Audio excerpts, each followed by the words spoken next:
কুমিল্লার মুরাদনগরে উপদেষ্টা আসিফ মাহমুদ সজীব ভুঁইয়ার পদত্যাগের দাবিতে করা মিছিলে জোরপূর্বক শিক্ষার্থীদের আনা হয়েছে বলে করা অপপ্রচারের প্রতিবাদে বিক্ষোভ মিছিল করেছে মুরাদনগরের বিভিন্ন কলেজের শিক্ষার্থীরা।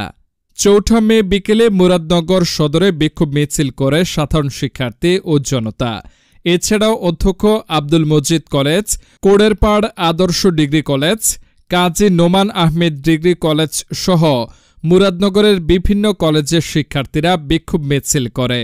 জানা যায়, কুমিল্লার মুরাদনগরে গত ৩০ এপ্রিল অন্তর্বর্তীকালীন সরকারের উপদেষ্টা আসিফ মাহমুদ সজীব ভুঁইয়ার পদত্যাগের দাবিতে বিক্ষোভ মিছিল করে মুরাদনগরের বৈষম্যবিরোধী আন্দোলনের শিক্ষার্থী ও জনতা। শিক্ষার্থীদের মিছিলের শুরুতেই ব্যানার কেড়ে নেয় মুরাদনগর থানার ওসি জাহিদুর রহমান। মিছিলের ব্যানার কেড়ে নেয়ার দৃশ্য ও আসিফ মাহমুদ সজীব ভুঁইয়ার নিজ উপজেলায় তার পদত্যাগের দাবি দেশব্যাপী ভাইরাল হয়। বিভিন্ন ইলেকট্রনিক ও প্রিন্ট মিডিয়ার সাংবাদিকরা শিক্ষার্থীদের মিছিলে পুলিশের বাধার কারণ জানতে চাইলে ওসি বলেন, আওয়ামী লীগের লোকজন মিছিল করেছে, তাই বাধা দিয়েছে। যদিও আন্দোলনকারী শিক্ষার্থীরা জুলাই আগস্ট আন্দোলনে নিজেদের নেতৃত্ব দেওয়ার ভিডিও দেখিয়ে ওসির বক্তব্য মিথ্যাচার দাবি করেন। সেদিন আসিফ মাহমুদ সজীব ভুঁইয়া সমর্থকরা পদত্যাগের দাবিতে করা মিছিল আওয়ামী লীগের লোকজন করেছে বললেও আজ ৪ মে কাজী নোমান আহমেদ ডিগ্রি কলেজ থেকে জোরপূর্বক শিক্ষার্থী এনে মিছিল করেছে এমন অভিযোগ এনে বিক্ষোভ মিছিল করে। বিক্ষোভ মিছিলে আসা বিক্ষোভকারীদের কার বিরুদ্ধে মিছিল করছেন, কেন করছেন এমন প্রশ্ন করে কোনো জবাব মেলেনি। আসিফ মাহমুদ সজীব ভুঁইয়া সমর্থকদের দুরকম বক্তব্য নিয়ে সামাজিক যোগাযোগ মাধ্যম ফেসবুকে আলোচনা সমালোচনা চলছে।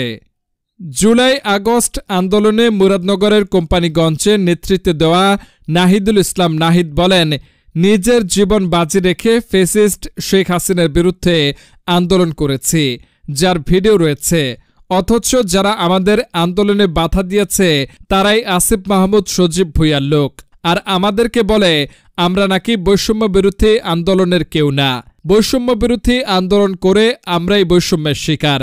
জোরপূর্বক কলেজ থেকে শিক্ষার্থী নেয়ার দাবি অস্বীকার করে কাজী নোমান আহমেদ ডিগ্রি কলেজের ভারপ্রাপ্ত অধ্যক্ষ মোহাম্মদ সাত্তার মিয়া বলেন, শিক্ষার্থীরা কলেজে আসে পড়াশোনা করার জন্য, তাদের সাথে আমাদের পাঠদানের সম্পর্ক।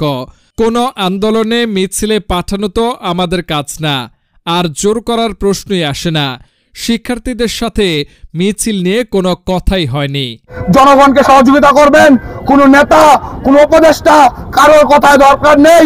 আপনারা প্রজাতন্ত্রের কর্মচারী হিসাবেই থাকবেন।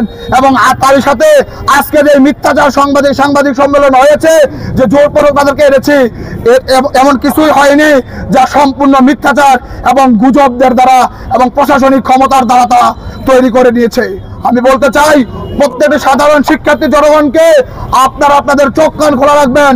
মুরাদনগর তথা সারা বাংলাদেশে অন্যায় যেখানে হবে, বাধাও সেখানে হবে।